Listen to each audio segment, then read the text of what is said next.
చంద్రగిరి నియోజకవర్గాన్ని చంద్రబాబు గారి చేతిలో పెట్టబోతున్నారు. తెలుగుదేశం పార్టీ జెండా ఎగిరేంత వరకు నిరంతరం కష్టపడుతున్న మా ఫ్యామిలీ. చెవిరెడ్డి భాస్కర్ రెడ్డి 4,000 కోట్లతో రెడీగా ఉన్నారు. ప్రతి ఓటర్కి 10,000 ఇవ్వబోతున్నారని చెప్పి ఎవ్రీ మంత్ ఆయనకు ఆదాయం వచ్చి 50 నుంచి 70 కోట్లు. అది రాష్ట్రంలో ఉండే వైసీపీ నాయకులకు కూడా తెలుసు. ఎప్పుడు కుల సమీకరణాల విషయంలో టీడీపీ సరైన వ్యూహంతో ముందుకు వెళ్ళట్లేదు అనిపిస్తుందా? సాక్షి పేపర్ పెట్టుకొని ఎక్కడో ఒక ఎస్సీ సోదరు గలాట జరిగితే నాని మనుషులు అని చెప్పి నాకు సంబంధం ఉండదు. మీరు చెవిరెడ్డి భాస్కర్ రెడ్డి గారితో కాకుండా వారసులతో పోటీ పడాల్సిన అవసరం కనిపిస్తుంది. ఎవరు వచ్చినా నాకు ప్రత్యర్థి. కుటుంబ పాలన అనేది వాళ్ళ వైసీపీలో వాళ్ళే మాట్లాడుకుంటారు. చాలా మంది పిల్లలు హైదరాబాద్ వచ్చి క్యాబ్ డ్రైవింగ్ చేసుకుంటున్న సిచ్యువేషన్స్ మనం చూస్తున్నాం. చంద్రబాబు నాయుడు గారు ఉండేటప్పుడు టీడీడీలో చాలా మందికి ఉద్యోగాలు ఇచ్చేవారు. ఏజెన్సీ ద్వారా ఎవ్రీ ఇయర్ కానీ పెంచేవారు.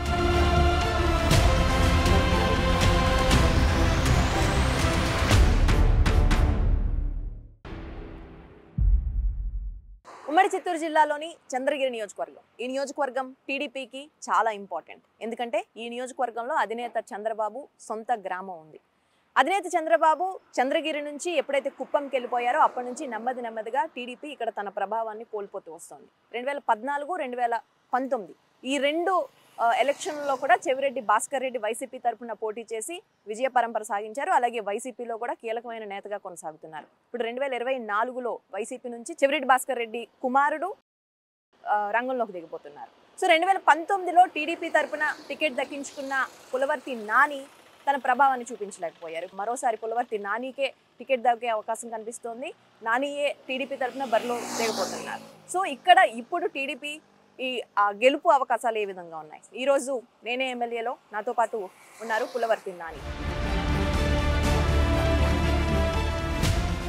గారు. నమస్తే అండి. ఈసారి మళ్ళీ చంద్రగిరి నియోజకవర్గాన్ని చంద్రబాబు గారి చేతిలో పెట్టబోతున్నారు. 100% 20 సంవత్సరాల కళ, తెలుగుదేశం పార్టీ కుటుంబ సభ్యుడి కళ. నా పేరు నమ్మకంతో సెకండ్ టైం మళ్ళా ఎమ్మెల్యే అభ్యర్థిగా ఇచ్చిన ఆయన ఒక నమ్మకాన్ని వమ్ముకూర్చకుండా ఇక్కడ చంద్రగిరి నియోజకవర్గాన్ని ఆ రోజు పాలించినటువంటి శ్రీకృష్ణదేవరాయలు గారి పాలన ఏ విధంగా ఉందో ఆ కోట పైన తెలుగుదేశం పార్టీ జెండా ఎగిరేంత వరకు నిరంతరం కష్టపడుతున్న మా ఫ్యామిలీ ఆయన నమ్మకాన్ని మేము తెలుస్తాం. ఇప్పుడు 2019లో లేని అడ్వాంటేజెస్ ఇప్పుడు నియోజకవర్గంలో పార్టీల పరంగా పక్కన పెట్టేసేయండి. అప్పుడు కూడా పర్సంటేజ్లో చాలా డిఫరెన్స్ ఉంది. ఇప్పుడు ఇండివిజువల్గా పులవర్తి నానికి ఏం అడ్వాంటేజెస్ అవ్వబోతున్నాయి అనుకుంటున్నారు? అంటే ఆ రోజులో నన్ను తెలుగుదేశం పార్టీ అభ్యర్థిగా ఎలక్షన్ ముందు 3 నెలల ముందు ప్రకటించిన వెంటనే రావటం జరిగింది. వచ్చినాక నేను ప్రతి ఒక్క అంటే నా సొంత మండలం చంద్రగిరి నియోజకవర్గంలో పాకాల్లో నా సొంత ఊరున్నా కూడా చుట్టుపక్కల చిన్నగొట్టిగల్లో ఎర్రవారిపాలెం ఉండొచ్చు, ఇట్లా ఆర్సిపల్లి రూరల్ వచ్చు, వీటిలో నాకు పరిచయాలు తక్కువ అనమాట. వాటిని అందరినీ అనుసంధానం చేసుకునే సార్ టైం అయింది. దీంట్లో బాగా ముఖ్యంగా ఈరోజు మేము పడుతున్న ప్రాబ్లం దొంగ ఓట్లు. ఆ రోజే చెవిరెడ్డి భాస్కర్ రెడ్డి 2017 నుంచి 2019 లోపల సుమారు 15 నుంచి 18,000 ఓట్లు దొంగ ఓట్లు ఎక్కించారు. అది మేజర్ పర్సంటేజ్ ఎత్తుకుంటే అది మాకు మేజర్. అంటే ఒక 15,000 ఓట్లు పోల్ చేయించున్నా కూడా 30,000 ఓట్లు డబుల్ అవుతుంది. నేను 40,000తో ఓడిపోయా. అంటే 10,000 ఓట్లే డిఫరెన్స్ నాకు అక్కడ.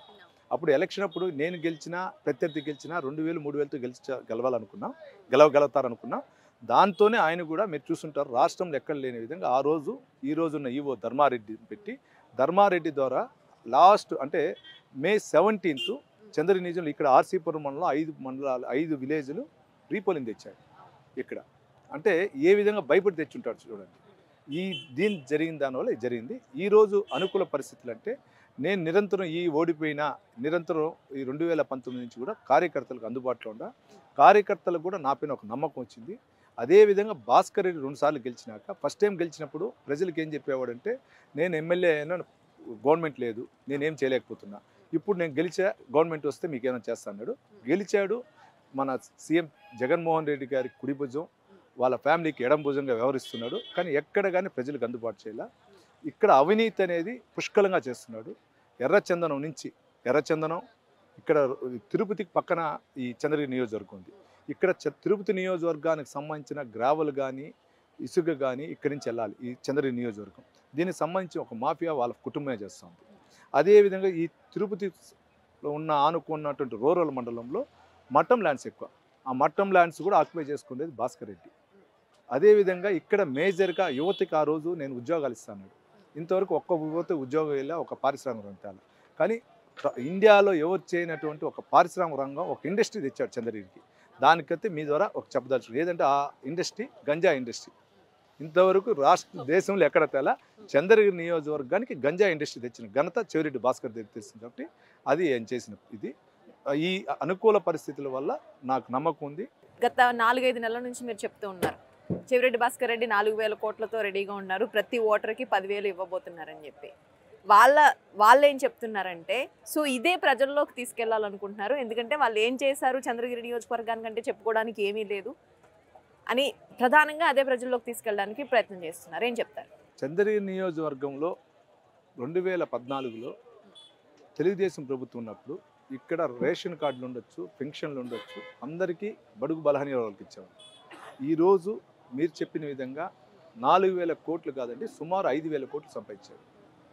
ఎవ్రీ మంత్ ఆయనకు ఆదాయం వచ్చి 50 నుంచి 70 కోట్లు. అది రాష్ట్రంలో ఉండే వైసీపీ నాయకులకు కూడా తెలుసు. అంటే ఎవ్రీ మంత్ నేను చెప్పింది వచ్చి ఆ మాట 6 months బ్యాక్. ఇప్పుడు 6 months తర్వాత పెరిగింది. అందువల్ల సుమారు 5,000 కోట్లు ఉండొచ్చు. 5,000 కోట్లు పెట్టుకొని ఈరోజు ఆయన మాటకు వస్తే సభల్లో ఏమంటా అంటే, నా సంపాదనలో 30% లేదా 70% నేను ప్రజలు దానం చేస్తున్నా అంటాడు. నువ్వు ఎక్కడ దానం చేశావు? నీ ఆస్తి ఏమి ఇచ్చావు? వాచ్ ఇచ్చావు. ఫస్ట్ స్వీట్ ప్యాకెట్ ఇస్తాడు. స్వీట్ ప్యాకెట్ హోల్సేల్గా కొంటే 50 రూపాయలు 70 రూపాయలు. వాచ్ హోల్సేల్గా అజంతా వాళ్ళు దర్శనాలు చేయించావు, వాళ్ళు ఫ్రీగా ఇచ్చారు నీకు వాచ్లు. నిన్న ప్రెస్టేజ్ కుక్కర్లు అన్నావు, ప్రెస్టేజ్ బ్రాండ్గా పేరేసి నువ్వు బయట నుంచి తెచ్చావు. Cooker cost 600, 700. నువ్వు ఇచ్చేది ఎంత, నువ్వు చేసేది ఎంత? అంటే ₹1 సంపాదనలో ఆయన 10 పైసలు ఇస్తున్నాడు. ఆ 10 పైసలు కూడా ప్రజల సొత్తు. ఇప్పుడే మీరు చూడండి, ఇప్పుడు వెళ్ళింది గ్రావెల్ టిప్పరు. ఆ టిప్పర్ టిప్పర్ కాస్ట్ 20,000. 20,000 ఒక రోజుకి ఒక టిప్పర్ 20,000 అంటే ఒక టిప్పరు ఒక రోజుకి 5 టిప్పులు తిరుగుతుంది. ఈ విధంగా 10 నుంచి 15 టిప్పులు తిరుగుతుంది. అంటే ఒక రోజు ఇక్కడ ఆర్సీపురంలో గ్రావెల్లోనే 2 నుంచి 3 లక్షలు. 4 హెక్టార్లు లీజ్ తీసుకొని వాళ్ళ కుటుంబ సభ్యుల పేరుతో, బినాముల పేరుతో తీసుకొని 15 హెక్టార్లు కొట్టారు. దాన్ని మైన్స్కి రిపోర్ట్ ఇచ్చాం, అధికారులకు ఇచ్చి ఎవరు యంత్రాంగం పట్టించుకోవట్లేదు. అదేవిధంగా ఓటుకి 10,000. ఓటుకి 10,000 అంటే నేను ప్రజలకు చెప్పేది ఏమంటే, చంద్రబాబు నాయుడు గారు మాకు అవినీతి నేర్పిలేదు. ప్రజల కష్టాలు తెలుసుకోమన్నాడు, ప్రజల కష్టాలు తీర్చమన్నాడు. మేము ఆ విధంగా వెళ్తున్నాం. ఈ వ్యక్తులు ప్రజల కష్టాలు మాకు అవసరం లేదు, మేము అవినీతి సంపాదించే తృణమో మీకు పైస్తాం, పన్ను మేము ఇస్తాం, మాకు ఓటు ఏంటంటే దానికి నేను చెప్తున్నా, ఓటుకి రేపు 5,000 నుంచి 10,000 ఇస్తాడు, మీరు తీసుకోండి అమ్మా మన డబ్బు. నాతో పాటు 2019లో నామినేషన్ ఇచ్చినప్పుడు ఆయన ఆస్తి విలువ ఎంత, నా ఆస్తి విలువ ఎంత, నాకంటే ఆయన తక్కువలో ఉన్నాడు. వైసీపీ నాయకులు ఇంకొక ఇంపార్టెంట్ విషయాన్ని ప్రజల్లో తీసుకెళ్ళడానికి ప్రయత్నం చేస్తున్నారు. రాష్ట్రం అంతా అప్పుల పాలు చేస్తారు, ఇది సాధారణంగా ప్రభుత్వాలు మారినప్పుడు అందరూ చెప్పుకునేది. కాకపోతే అప్పులు చేసి వెళ్ళిపోయిన తర్వాత 1 సంవత్సరం టైం ఇచ్చారు మాకు, ఈలోపు కోవిడ్ వచ్చేసింది. కానీ మాకు మొత్తంగా మిగిలింది అభివృద్ధి చేయడానికి ఒక 2 ఏళ్ల సమయమే. ఆ 2 ఏళ్ల సమయాన్ని ఎంత ఉపయోగించుకోవాలో అన్నీ ఉపయోగించుకున్నామని చెప్తూ ఉన్నారు. అంటే కోవిడ్ వచ్చినప్పుడు వాళ్ళే కాదు ఎవరు కానీ ఉపయోగం లేదు. కానీ చంద్రబాబు నాయుడు గారు కోవిడ్ వచ్చినప్పుడు కూడా ఇంట్లో కూర్చొని ఇక్కడ కోవిడ్కి సంబంధించినటువంటి ప్రజలకి ఏ విధంగా అందుబాటులో రావాలి, ఏ విధంగా మెడిసిన్స్ తేవాలి, ఏ విధంగా తేవాలి, జూమ్ కాల్లో మాట్లాడి ప్రజలకు అందుబాటులో తెచ్చేట్లు చేశాడు. మీ జగన్మోహన్ రెడ్డి గారు కూర్చుని కోవిడ్లో ఎక్కడ ఏం చేశాడు, ఎక్కడెక్కడ ఆస్తులు ఎవరెవరిది ఉందని రాసుకొని దాన్ని చిట్టా చేసుకొని 9 నెలల తర్వాత ఆ చిట్టాని మీ ద్వారా, మంత్రుల ద్వారా, ఆయనకు బినాములకు సంబంధించిన వ్యక్తుల ద్వారా ఆక్యుపై చేసేది జరిగింది. ఇప్పుడే ఇక్కడ ఉన్నటువంటి స్థానిక ఎమ్మెల్యే భాస్కర్ రెడ్డి కోవిడ్ టైంలో ఆయన ఇచ్చానంటా ఉన్నాడు. ఎవరికి ఇచ్చాడు? ఇక్కడ ఉన్నటువంటి తుడాకు సంబంధించిన బిల్డర్ దగ్గర డబ్బులు వసూలు చేశాడు. ఆ డబ్బులు కోవిడ్కి ఇచ్చానని అంటే 100 రూపాయలు వసూలు చేసి 10 రూపాయలు ఇచ్చాడు. ఇక్కడ రోడ్డు కాంట్రాక్టర్ చేయన్నారు, కేఎన్ఆర్ కాంట్రాక్ట్స్ అనేసి హైవే జరిగింది. వాళ్ళ దగ్గర డబ్బులు వసూలు చేశాడు కోవిడ్ కానీ. అధికారుల దగ్గర కోవిడ్ కానీ వసూలు చేశాడు. మీరు ఇంతవరకు మీరు ఎక్కడైనా చూడండి, అధికారులు ఎక్కడ కానీ ఎమ్మెల్యేకి మంత్రి నెల మామూలు ఇచ్చే చూసారా? చంద్రగిరి నియోజకవర్గంలో రిజిస్టర్ ఆఫీసులు ఉండొచ్చు, ఎంఆర్ఓలు ఉండొచ్చు, పోలీస్ అధికారుల నుంచి నెల మామూలు ఇస్తారు. మీరు రిజిస్టర్ ఆఫీస్కి వెళ్తే సబ్ రిజిస్టర్లు చంద్రగిరి నియోజకవర్గంలో 6 ఉన్నాయండి. 6 సబ్ రిజిస్టర్లు నెల మామూలు 50 లక్షల రూపాయలు ఇవ్వాలి ఎమ్మెల్యేకి. అంటే ఎమ్మెల్యేకి వాళ్ళు 6 నెలలకి 50 లక్షలు ఇవ్వాలంటే ప్రజల దగ్గర రిజిస్ట్రేషన్ ఎంత డబ్బులు వసూలు చేయాలి? అది లేదని చెప్పండి, కాణిపాకంలో ప్రమాణం చేయమని. ఎప్పుడు కుల సమీకరణాల విషయంలో కొంత టీడీపీ కొంత మిస్గైడ్ అయ్యిందా అనే సిచ్యువేషన్స్ 2014లో కావచ్చు, 2019లో కావచ్చు, కొన్ని ముఖ్యంగా కమ్మ సామాజిక వర్గం అలాగే రెడ్డి సామాజిక వర్గం సమానంగా బలాబలాలు అన్ని రకాలుగా బలంగా ఉన్న ప్రాంతాన్ని. సో ఇక్కడ ఏమన్నా టీడీపీ సరైన వ్యూహంతో ముందుకు వెళ్ళట్లేదు అనిపిస్తుందా? కానీ 2019 నేను వచ్చిన తర్వాత భాస్కర్ రెడ్డి ఏం చేసేవాడంటే ఏ రోజుకి ఆ రోజు కులాన్ని రెచ్చగొట్టేవాడు. ఎక్కడో చిన్న సాక్షి పేపర్ పెట్టుకొని ఎక్కడో ఒక ఎస్సీ సోదరు గలాట జరిగితే నాని మనుషులు అని చెప్పి నాకు సంబంధం ఉండదు. ఎక్కడో బీసీ సోదరుడు నాని మనుషులు అనేవాడు, అది మనకు సంబంధం ఉండదు. ఆ విలేజ్లో పాలిటిక్స్ ఈ విధంగా చేస్తూ కులాల మధ్య చిచ్చు పెట్టాడు. అంటే రెడ్డి సోదరులకి కమ్మ సోదరులకి, కమ్మ సామాజిక వర్గానికి బీసీ సామాజిక వర్గం ఇట్లా రెచ్చగొట్టాడు. ఆ టైంలో ఆ ఒక చిన్న ప్రాబ్లమ్స్ వల్ల కొన్ని ఇష్యూలు జరిగింది. దాన్ని ఆయన ఎక్కువ ఫోకస్ చేసుకోగలిగినాడు. ఆ చేసుకున్న దానివల్ల రాష్ట్రంలో ఒకసారి జగన్మోహన్ రెడ్డిని చూడాలని దాన్ని ఒకటి, ప్లస్ మీకు చెప్పాను కదా ఇప్పుడు సుమారు 15,000 దొంగ ఓట్లు దీనివల్ల జరిగింది. వీటన్నిటిని లేకుండా ఈరోజు నేను దెబ్బలు తినేదానికి కూడా వెళ్తున్నా. నా భార్య రెడ్డి, నా కోడలు రెడ్డి, నాకు మా భార్య తరఫున బంధువులు ఉన్నారు, నా కోడల తరఫున బంధువులు ఉన్నారు. అది మీకు ఎప్పుడు డిసడ్వాంటేజ్ అవుతుందా అని అనిపిస్తుంది? దాంట్లో ఉంటుంది. ఒక్కసారి జగన్మోహన్ రెడ్డి గారిని చూడాలనుకున్నప్పుడు రెడ్డి కమ్మని చూడకుండా ఫ్యాన్ అనేది చూశారు, కులం చూడాల. ఆ రోజు ఫ్యాన్ చూశారు. ఈ రోజు వచ్చి ఫ్యాన్ కాదు కావాల్సింది, మనకి అభివృద్ధి కావాలి, మనకు విలువ ఇచ్చే నాయకుడు కావాలి, మనం బిల్డింగ్లు కట్టా అంటే వసూలు చేయకుండా ఉండే నాయకుడు కావాలి. మనం రెడ్డి సోదరుడుగా ఉండి కూడా మన దగ్గర డబ్బులు తీసుకుంటా ఉన్నాడు, ఆ నాయకుడు మనకు అవసరం లేదు. మనము ల్యాండ్స్ ఉంటే ల్యాండ్స్ పక్కన డీకేటీలు ఉంటే దాన్ని ఆక్యుపై చేసుకునే నాయకుడు మనకు అవసరం లేదు, ఆ రెడ్డి నాయకుడు మనకు అక్కర్లేదు. మన విలేజ్లో ఉండే ఇసుక ఎత్తా ఉంటే దాన్ని అడ్డం పెట్టినటువంటి చెవిరెడ్డి భాస్కర్ రెడ్డి మనకు అక్కర్లేదు. మనకు ఆనుకోండి బీసీ సోదరుడు ఆనుకోండి నేలలో ఎత్తుకుంటా ఉంటే ఎమ్మెల్యే తమ్ముడు అడ్డం పడతా అంటే అటువంటి నాయకుడు వద్దని నినాదంతో జనాలు అందరూ అనుకుంటున్నారు. దానివల్ల నాకు అనుకూలంగా ఉంది. కులాలు ఈసారి లేదు. చంద్రగిరి నియోజకవర్గంలో అభివృద్ధి, రౌడీజం ఉండకూడదు, నిరంతరం అందుబాటులో ఉండాలనే ఒక వ్యక్తినే చూస్తున్నారు వాళ్ళు.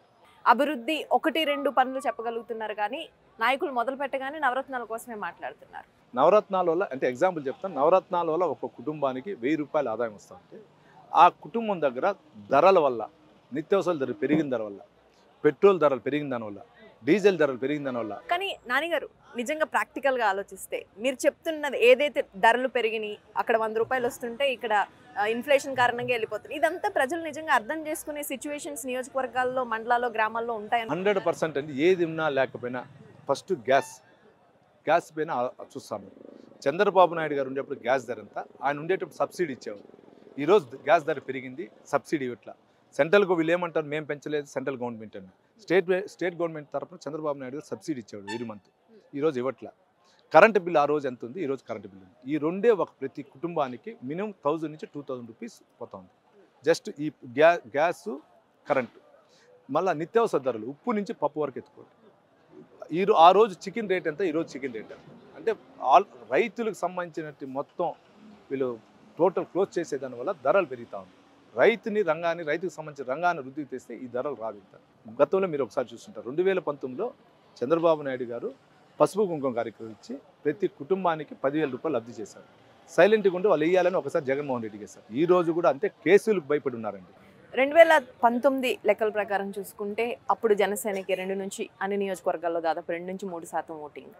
ఆ 2-3% ఓటింగ్తో పాటు చంద్రగిరి లాంటి నియోజకవర్గాలకి ఒకవేళ తిరుపతిలో కానీ జనసేనకు సీట్ ఇవ్వాల్సి వస్తే ఖచ్చితంగా పవన్ కళ్యాణ్ పోటీ చేస్తారని ఒక నెరేషన్ నడుస్తుంది. ఒకవేళ అదే జరిగితే ఆ ఇంపాక్ట్ ఖచ్చితంగా చంద్రగిరి నియోజకవర్గం మీద కూడా 100% ఉంటుంది. సో అది మీకు అడ్వాంటేజ్ అవుతుంది ఆబ్వియస్గా. 100% పవన్ కళ్యాణ్ గారు నిలిస్తే చంద్రగిరి. కానీ గ్రౌండ్లో నిజంగా అంతే సాఫీగా ఓట్ ట్రాన్స్ఫర్ జరిగే సిచ్యువేషన్స్ కనిపిస్తున్నాయా జనసేన టీడీపీ? జనసేన కార్యకర్తలు 100% వాళ్ళ నాయకుడు పవన్ కళ్యాణ్ గారు చెప్పిన విధంగా చెప్పుకుని నడిచే పద్ధతిలో ఉన్నారు.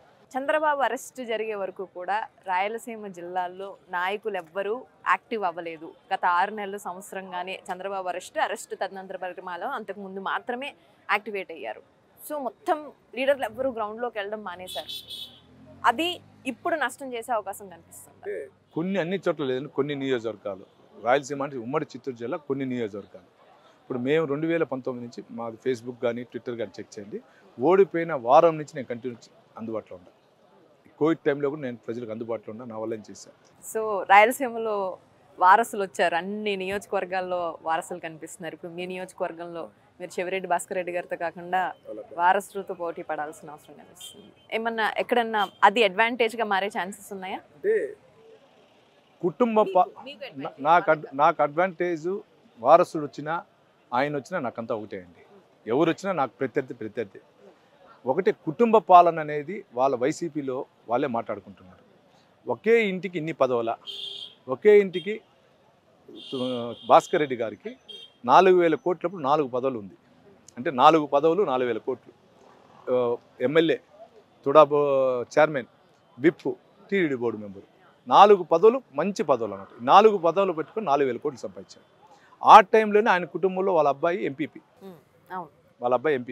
వాళ్ళ అబ్బాయికి అప్పుడే రాష్ట్ర వైసీపీ యోజన కూడా ఉంది. అంటే వాళ్ళ చిన్న కొడుకు కూడా ఏదో ఒక పదవి ఉంది. అంటే ఒక కుటుంబానికి ఎన్ని పదవులు అనేది వైసీపీ నాయకుల్లో ఉంది, ప్రజల్లో ఉంది. నాకు ప్రత్యర్థిగా భాస్కర్ రెడ్డి ఉన్నా ఒకటే, వాళ్ళ కుటుంబం ఎవరున్నా ఒకటే.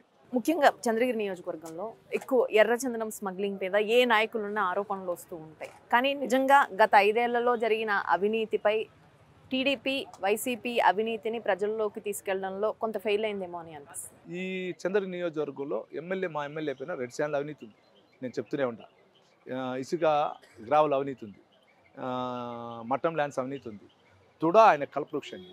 తుడా చైర్మన్ తీసుకుని తుడాలో సంబంధించిన లేఅవుట్లు వేసి ఆ లేఅవుట్ల డబ్బుని ఆయన చంద్రగిరి నియోజకవర్గంలో 6 మండలాలకు పంచి 6 మండలాలు కూడా బ్యాంకులు వేసుకుని వాటి ద్వారా ఆయన కార్యకర్తలకు ఇస్తూ ఆయన కంపెనీ పేరుతోనే వర్కులు చేయాలి. ఆయన కంపెనీ పేరుతో GST 18% తీసుకుంటున్నాడు, ప్లస్ 2% ఎక్సెస్ తీసుకొని దాని ద్వారా లబ్ధి పొందుతున్నాడు. ఆయనకు మీరు ఎక్కడైనా చూడండి, తుడాలో మాకుండే ఇన్ఫర్మేషన్ 9 మంది PROలు ఉన్నారు. 9 మంది PROలు దేనికి తుడాలు ఇంతవరకు ఎప్పుడు లేదు. 9 మంది ఈయన పని చేస్తున్నారు. తుడాకు సంబంధించి 7-8 వెహికల్స్ ఉన్నాయి. 7-8 వెహికల్స్ ఈయనకి పనిచేస్తున్నాయి. డీజిల్ బిల్లు, ఫ్లైట్ బిల్స్ నేను మొత్తం రైట్ ఇన్ఫర్మేషన్ కట్టా, ఇంతవరకు ఇలా. ఇప్పుడు తుడాకి ఇచ్చినటువంటి రోడ్లకు తుడాకి బెంచ్లకు ఇచ్చాడు. తుడా బెంచ్ కాస్ట్ వచ్చి 2,700 ఒక బెంచ్ కాస్ట్ యాక్చువల్గా. దాన్ని 7,500, 7,800 లెక్కన బెంచ్ కాస్ట్ 10 రేస్ తీసుకొని సుమారు మొత్తం పెట్టి ఇచ్చాడు. ఆ డబ్బు కానీ ఆ కలవట్లు కట్టుంటే కూడా కనీసం ఒక 2-3 కలవట్లు కంప్లీట్ అయింది. ఆయనకి జనాలు అవసరం లేదు, ఆయనకు పబ్లిసిటీ కావాలి.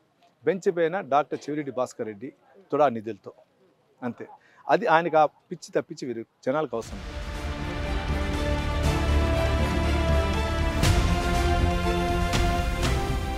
లోకేష్ సభల తర్వాత మీ కార్యకర్తల్లో జోష్ కనిపిస్తుందా, డిఫరెన్స్ కనిపిస్తుందా? చాలా యూత్లో చాలా బాగుంది. నాకు చంద్రగిరి నియోజకవర్గంలో లోకేష్ బాబు గారు పాదయాత్ర తర్వాత వచ్చిన జోష్ యూత్లో ఎక్కడ లేదు. నాకు అంత బాగుంది. నిరుద్యోగం విపరీతంగా పెరిగిపోయింది. సో సాధారణంగా మనం చూస్తున్నా కూడా ఆంధ్రప్రదేశ్లో, రాయలసీమలో కావచ్చు, మిగతా జిల్లాల్లో చదువుకున్న బీటెక్ ఇంజనీరింగ్ చదువుకున్న చాలామంది పిల్లలు హైదరాబాద్ వచ్చి క్యాబ్ డ్రైవింగ్ చేసుకుంటున్న సిచ్యువేషన్స్ మనం చూస్తున్నాం. లేదండి, యూత్ గురించి మా చంద్రబాబు నాయుడు గారు మేనిఫెస్టోలను పెట్టాడు. భవిష్యత్తు గ్యారెంటీలో మేనిఫెస్టోలో చూస్తుంటారు, అది 100% పెట్టారు. ప్లస్ ప్రతి మీటింగ్లో కూడా యూత్, నిన్న కూడా పీలేరు మీటింగ్ జరిగింది.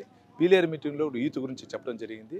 నిన్న పీలేరు మీటింగ్ సభలో వచ్చిన యూత్ ఆ విధంగా వచ్చారండి. అంటే జనాల్లో యూత్లో ఏ విధంగా ప్రపంచం అనేది నిన్న కూడా మేము చూసాం. క్యాబ్ డ్రైవర్లుగా కొందరు పనిచేస్తున్నారు, కొందరు డెలివరీ బాయ్లుగా పనిచేస్తున్నారు, కొందరు వచ్చి ఈ టీడీలో సంబంధించిన కాంట్రాక్టర్లో 10,000కి 12,000కి పనిచేస్తున్నారు. గతంలో చంద్రబాబు నాయుడు గారు ఉండేటప్పుడు టీడీడీలో చాలా మందికి ఉద్యోగాలు ఇచ్చారు. అంటే ఒక ఏజెన్సీ ద్వారా ఎవ్రీ ఇయర్ కానీ పెంచేవాళ్ళు.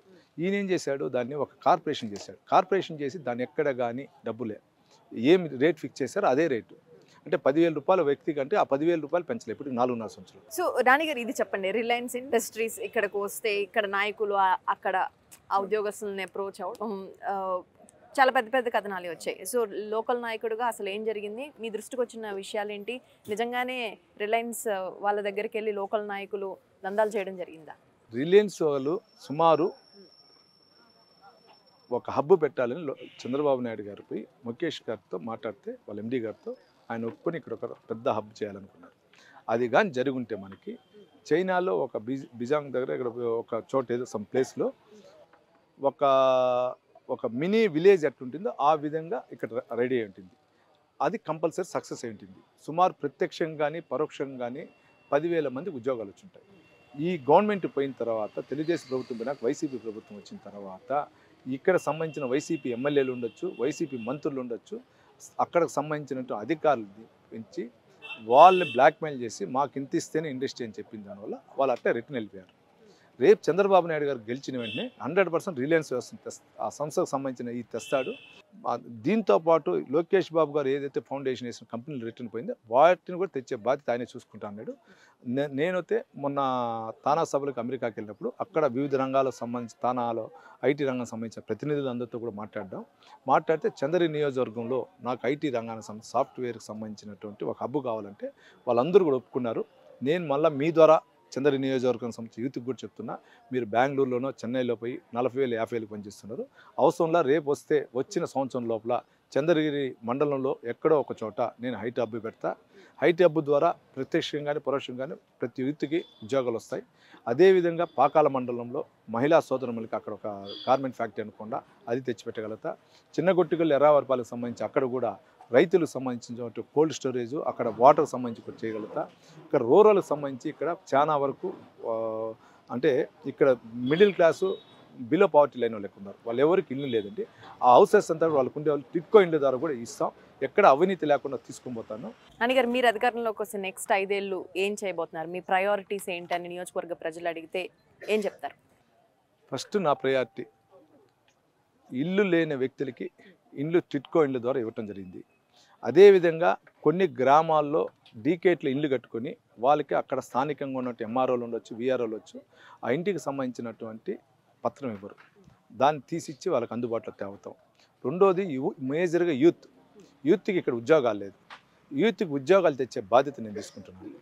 పాకాల మండలంలో ఇంతవరకు గవర్నమెంట్ హాస్పిటల్ ఉంది, కానీ ఆ గవర్నమెంట్ హాస్పిటల్ రాత్రి 24 hours డాక్టర్ అందుబాటులో లేరు. దాన్ని తెస్తూ పాకాల మండలాన్ని అభివృద్ధి చేయాలి. మట్టం ల్యాండ్స్ ఎవరెవరు ఆక్యుపై చేసుకున్నా ఆ మట్టం ల్యాండ్స్ అంతా రిటర్న్ చేసి అక్కడ ప్రభుత్వానికి సంబంధించినటువంటి ఏదైనా మంచి హబ్ తెచ్చి పెడతాను. ప్రజలకి ఎక్కడ రౌడిజం లేకుండా, చంద్రగిరి నియోజకవర్గంలో రౌడిజం లేకుండా, ఈ ల్యాండ్ మాఫియా కానీ, శాండ్ మాఫియా కానీ, red sand mafia, ganja mafia లేకుండా ప్రజలకు అందుబాటులో ఉంటాయి.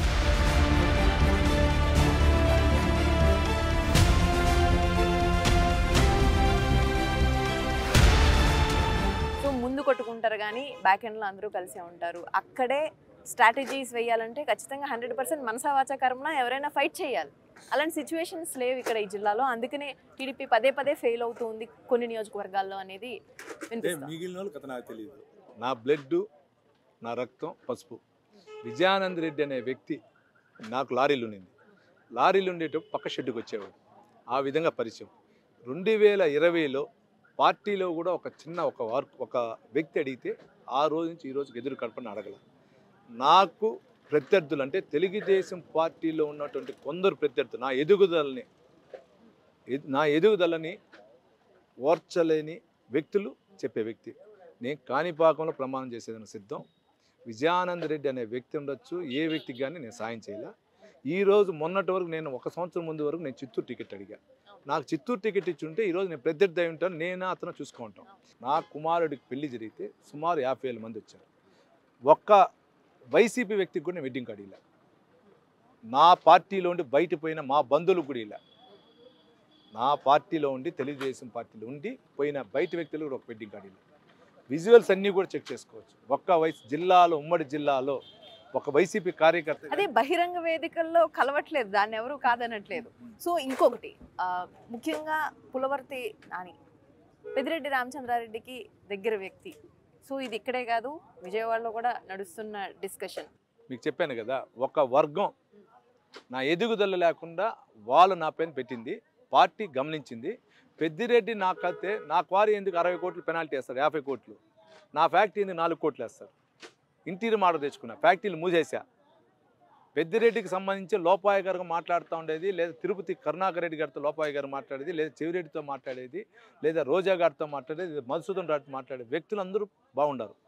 హైదరాబాద్లో కూర్చొని ఇళ్ళల్లో భోజనాలు పెడతా ఉన్నారు, హైదరాబాద్లో కూర్చొని టిఫిన్లు పెడుతున్నారు. వాళ్ళు నా ఎదుగులను ఓర్చుకోలేకుండా నా పైన చేసే కుట్ర. నేను కాణిపాకం కూడా ప్రమాణం చేస్తా. నా జీవితంలో పెద్దిరెడ్డి గారితో నాకు కనపడింది ఎదురుగా 2 సార్లు. మీరు ఎవరినైనా అడగండి, నేను ఎదురు చెప్తాను. 3 సార్లు అండి. నా భార్య, నా కొడుకు, నేను కలిసి హైదరాబాద్కి మ్యారేజ్కి వెళ్ళేటప్పుడు ఎయిర్పోర్ట్లో కలిశారు, రేణిగుంట ఎయిర్పోర్ట్లో. ఓడిపోయినాక బొజ్జల సుధీర్ రెడ్డి గారు, నేను, హేమాంబరరావు అని ఒక ఫ్రెండు, ఈ ఆర్సీ పురాణం సంబంధించిన ప్రియాంకని మేము ఎయిర్పోర్ట్లో ఆ రోజు కలిసాం. ఇంకొకసారి ఎయిర్పోర్ట్లో పోతా ఉంటే హైదరాబాద్ పోతే కలిసాం. అంటే దండం అంతే, అంతే.